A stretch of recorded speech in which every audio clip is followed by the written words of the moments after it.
우선 말씀을 살아내라라는 이 제목은 주님이 제게 하시는 말씀이겠죠. 그리고 또 우리 그리스도 안에 한 형제 자매된 모든 분들과 나누고 싶은 이제 문장이 되겠는데, 처음에는 이 제목이 아니었고요. 제가 엘리야의 심령과 능력이라는 제목으로 글을 좀 썼었어요. 세례요한을 좀 묵상을 하다가 초림 메시아를 준비한 세례요한, 그 엘리야에 대한 부분과 세례요한의 부분이 연결되는 걸 보면서 다시 오실 예수님을 우리가 준비할 때 초림 메시아가 엘리야의 심령과 능력으로 온 세례요한으로 준비되어졌다면, 이제 재림 구조에도 다시 오실 예수님을 맞이할 엘리야의 심령과 능력을 가진 세례요한의 영성으로 우리 교회가 지체들이 세워져야 되겠다, 이런 차원에서 이제 쭉 썼었죠. 그런데 진행 중에 교장 쪽에서 그 제 원고를 보시고 말씀을 살아내라라는 제목이 좋겠습니다. 이제 제안을 받았죠.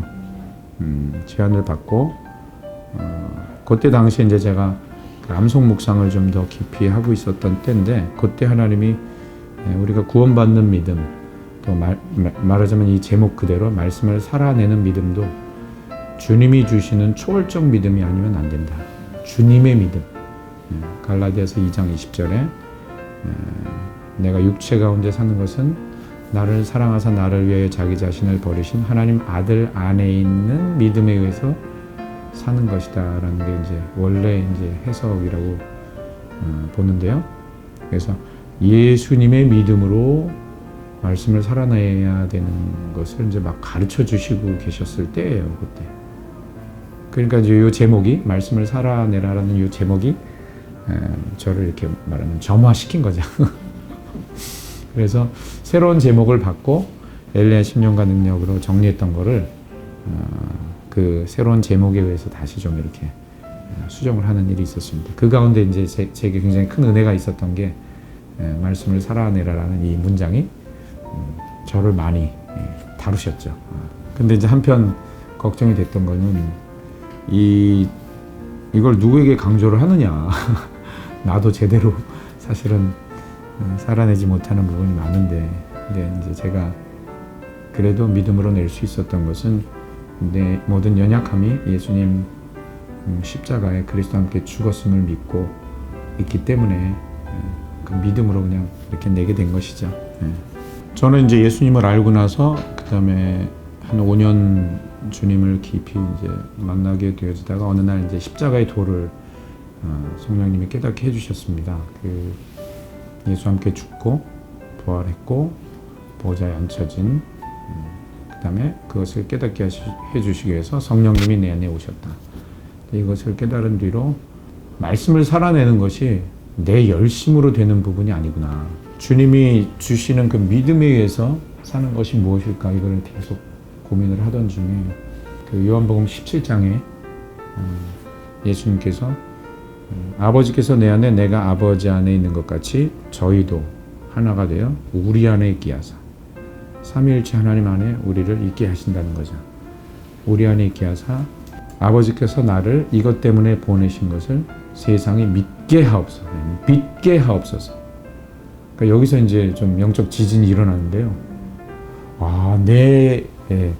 나의 결심의 믿음으로 구원받는 게 아니라 정말 아들이 아버지께 요청하셔서 주신 그 초월적 믿음, 그것으로 우리가 구원을 받는 것이구나, 이게 이제 알게 되어졌고, 바울의 그 빌립보서 2장에 너희 안에 이 마음을 품으라, 곧 그리스도 예수의 마음이니, 그 부분이 이제 클릭이 된 거예요. 그는 근본 하나님과 본체시다. 그러나 예전에는 그 부분을 그는 근본 하나님과 본체시나 하나님과 동등 그냥 쭉 지나가서 뒤에 자기 부인에 대한 파트에만 비중을 두었었더라면 갑자기 주님이 딱 끊게 하셨어요. 그는 근본 하나님과 본체시다. 그러나 이 마음을 너희도 품어라. 그러니까 이제 연합의 복음인 거죠. 예수와 함께 죽고 부활하여 보좌에 앉혀졌다. 우리도 그 하나님 본체 안에 우리도 들어갔다. 이것 먼저 품고, 그러나 그 자리를 버리고 이 땅에 오셔서 초월자 아버지를 향하여 초월자 아들께서 초월적 그 믿음으로 아버지 안에 있으므로 초월적 순종으로 이뤄낸 것인데, 이 예수님을 닮아라 라고 했을 때 어찌 땅의 차원에 우리가 학습해서 뭐 노력해서 얻는 믿음으로 어찌 그 초월적인 아들의 순종을 닮겠어요. 이게 아니구나라는 게 깨달아지면서 하나님의 은혜가 더 놀랍게 이제 체험이 된 거죠. 즉 아들이 아버지께 우리를 향하여 그 내게 주신 초월적 믿음을 저들에게도 주옵소서. 그러고 나니까 하나님의 은혜가 더 이제 크게 체험이 되어진 것이죠. 그래서 그 초월적 믿음만이 아들의 모습을 닮아 나가게 된다. 이제 그렇게 풀어갔던 것이죠. 초월적 믿음이 있을 때 말씀은 그냥 살아내지는 것 같아요. 그래서 첫 단원을 그렇게 제가 초월의 영성이라고 잡았죠.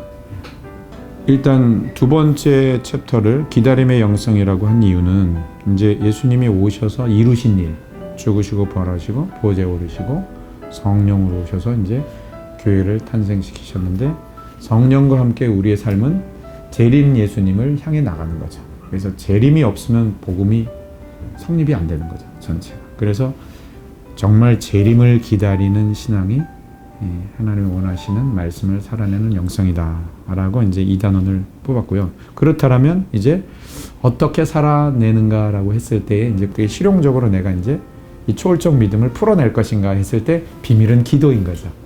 천지는 없어지겠으나 내 말은 없어지지 아니하리라. 그러면은 여기서 말하는 말은 글씨가 아니라 살아있는 레마거든요. 근데 레마라는 헬라어는 그 단어적으로 의미가 audible voice, 즉 사운드가 있는 의미예요. 단어 자체가. 그러니까 성령님이 내게 내 안에 주신 영적인 살아있는 영적인 음성을 들으려면 일단 글씨를 소리내어 살려야 레마로 갈 수 있습니다. 그래서 글씨는 죽은 것이고요. 바울이 얘기했죠. 문자는 죽은 것이요. 영이 살리는 것이다. 예수님은 살리는 것이 영이다. 내가 너에게 말한 말이지 글씨가 영이라고 하지 않았다. 그래서 글씨를 살려내는. 그래서 지금 이 표지가 나는 정말 하나님이 주신 디자인이라고 생각합니다. 성경 책을 글씨가 살아나는 그림인데, 이게 바로 그냥 눈으로 읽어서는 살아나지 않는다는 거죠. 두 번째 책에서 말하는 그 암송, 소리내어 암송. 시편 1편 2절에 묵상하는 자로다가 아니라 묵상의 원래 히브리어인 하가가 소리를 내다. 그런데 유대인들의 관점에서는 정확하게 100% 암송 소리였던 것이죠. 이들이 늘 읊조리면서 소리내면서 암송, 이게 진짜 묵상이 되는 겁니다. 이때 자기의 자아의 생각은 잠잠해지고 이해는 안 가나 자꾸 소리 낼 때, audible voice로 낼 때 레마가 쉽게 들려지는 거죠. 그래서 사실은 말씀을 살아내는 거에 가장 첫 번째 살아내는 모습은 기도를 그렇게 하는 것. 기도가 그렇게 성공되어지면 살아내는 건 이제 되어지는 거예요. 그 기도에 그 기도에 성공해야 되는 거죠. 그래서 결국 그것이 전도하고 이어지는 게, 전도란 단어가 proclaim, 케리소라는 헬라어인데 사람 데려다 앉히고 예수님 영접시키는 거 귀한 일이지만 그것은 인도하는 거고요. 예수님이 쓰신 전도란 단어 마가복음 1장 38절, 그것은 케리소, 선포하다. 즉 말씀을 선포하는 게 전도래요. 그러면은 밖에서 사람들에게 전도, 선포하는 거의 본질은 어디에서 시작되겠어요? 내 골방에서 글씨를 소리내어 선포하는 것부터죠. 그러니까 기도와 전도는, 또 말씀과 기도는 완전히 하나입니다. 그래서 저는 우리 한국의 하나님의 거룩한 자녀들이 성경의 본질입니다. 이것은 많은 프로그램 중에 하나가 아니라 진짜 이게 베이스가 돼야 되죠. 그래서 성경을 소리내어 암송하는 그것이 온전한 큐티의 가장 기본이 돼서 하루 종일 소리내어 암송하면서 그때그때 하나님 주시는 묵상이 되겠죠. 그렇게 되어지면 살아내는 영성의 기초가 잡혀지는 거고, 이제 프랙티컬하게 이제 살아내는 영성이라는 파트들에 보면 이제 그야말로 예수님이 하신 말씀들을 제가 많이 인용을 했어요. 제 생각은 뭐 거의 없고요. 말씀에서 말씀으로 이제 이렇게 풀어갔는데, 살아내는 그거에 있어서 인간의 해석들보다는 성경 자체에서 예수님이 말씀하시는 것을 제가 이렇게 담았고, 마지막으로 드리고 싶은 말씀은 용서에 대한 얘기로 제가 뒤에 마무리를 하는데, 결국 용서와 화해가 다른 종교에 다 있거든요. 세계도 제가 썼지만 어떤 분이 그렇게 얘기해요. 기독교의 최고의 사상은 용서와 화해다. 아닌데? 다른 데도 다 있는데? 물론 그분은 십자가를 얘기하는 거겠죠. 그래서 용서와 화해하면 된다. 근데 저는 하나 더 얘기한 게, 너와 나의 수평적인 용서와 화해로 멈추는 게 아니다. 하나님과 화해시키려면 삶만으로는 안 된다. 왜냐하면 그가 진짜 예수님을 믿는 진리에서 나오는 용서와 화해인지 뭐 알 수가 없잖아요. 다른 종교에 다 있는데요. 그럼 뭐예요? 선포해야 돼요. 십자가를. 예. 그게 우리 신앙의 유일성입니다. 그래서 십자가는 유대인들에게는 거치는 것이고, 헬라인들, 이방인들에게는 미련한 것이로 돼요. 즉 미련해 보이는 것 같지만 그걸 선포할 때 믿고 세례를 받는 자는 구원을 얻고 믿지 않는 자는 정죄를 받는 거죠.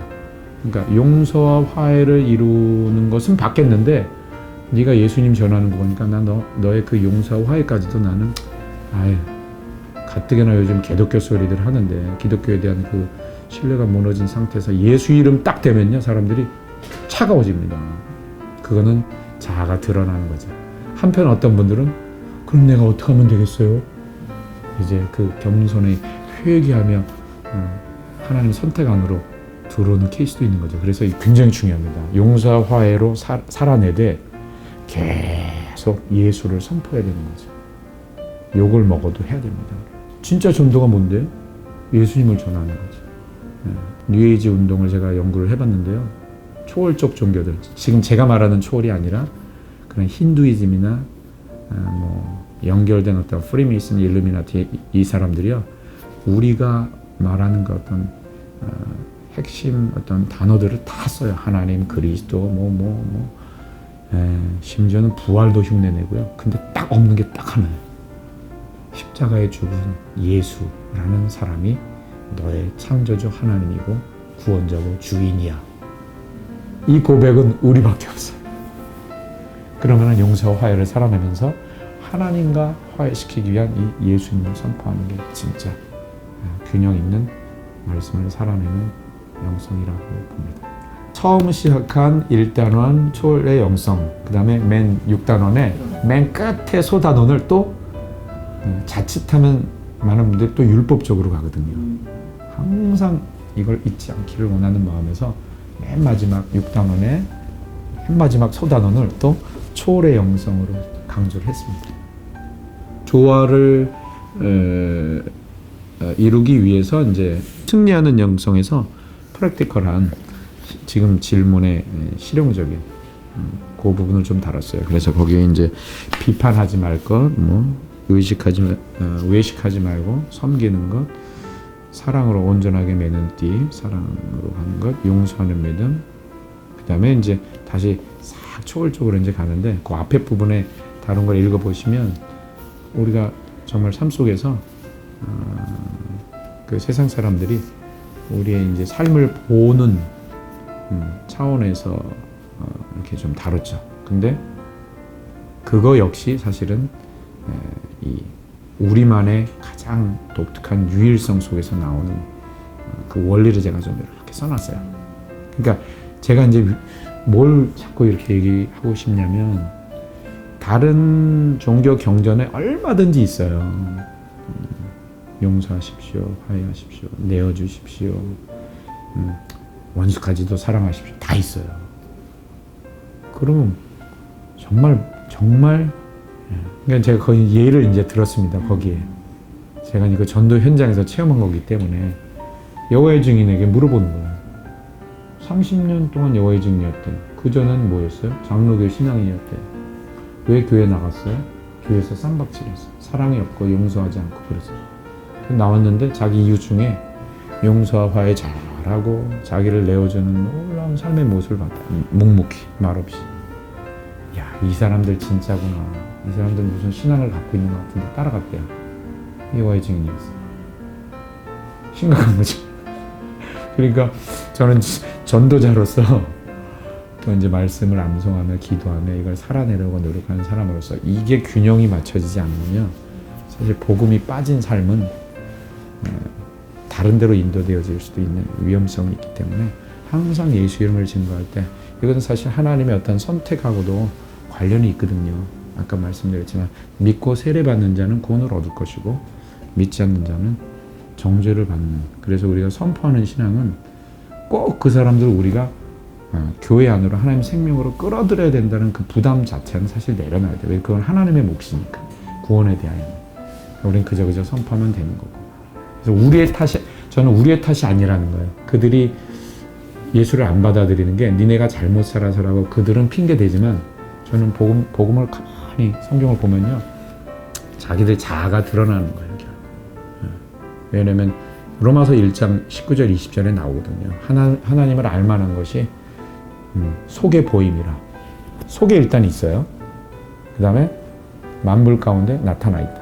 하나님 없다 핑계할 수 없다 그래요. 그러니까 이미 자아에서 자기가 주인인 거예요.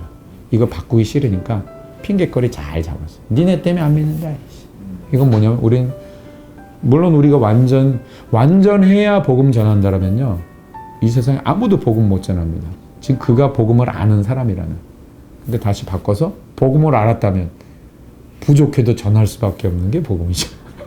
하나님을 뜨겁게 사랑하는 우리 한국의 성도 여러분, 또 우리 규장을 또 애독하시는 독자 여러분들께 인사드립니다. 부족한 종이 또 말씀을 살아내라라는 이 부담스러운 제목의 책을 냈는데, 이 말씀은 사실 먼저 저를 향하는 하나님의 음성이고요. 또 함께 그저 나누고 싶은 마음에 제가 말씀을 다 잘 살아내기 때문에 여러분들에게 강조하고 싶은 마음으로 낸 책은 아닙니다. 주님이 재림하실 때가 심히 가까이 와 있다라고 저는 믿습니다. 그래서 주님이 이미 이루신 십자가의 죽음과 부활과 보좌에 오르시고 또 성령으로 오셔서 교회를 세우신 그 놀라운 주님 안에 들어간 그 연합, 죽음 부활 보좌에 연합된 성령으로 연합된 것을 믿는다면 성령님은 그 앞에 연합의 진리를 믿게 하심과 동시에 다시 오실 예수님과 연합시키실 성령님이시기에 성령을 조차 이 말씀을 살아내야 우리가 온전한 구원에 들어갈 수 있다라고 봅니다. 그래서 그것을 말하고자 쓴 책이오니 이 책을 통해서 초월적 영성으로 무장하셔서, 그것은 여러분들의 노력이 아니라 주님이 주실 것입니다. 그것을 확인하시고 그 초월적 영성으로 초월자와 기도 가운데, 하늘 보좌에서 기도 가운데 깊은 친밀감을 누리시기만 한다면, 단 아주 귀한 도구인 최고의 도구인 말씀 암송의 기도로 나아가신다면 살아내는 건 성령의 이끌림에 의해 살아내게 될 줄 믿습니다. 때로는 넘어질 수 있으나 넘어진 자신은 십자가에 또 못 박혀 죽고 부활하여 보좌에 앉혀진 것으로 믿으시고 벌떡 일어나서 또 성령을 쫓아갈 수 있습니다. 예수님이 온전히 말씀을 살아내신 것, 우리도 완벽하게 살아내야 되겠다, 그걸 말하는 책이 아니고요. 보시면 아실 것입니다. 이것을 통해서 우리 주님 오실 때, 영광 중에 나타나실 때 그와 함께 우리가 함께 나타나 들림 받는 독자들 되시기를 예수님의 이름으로 축원합니다.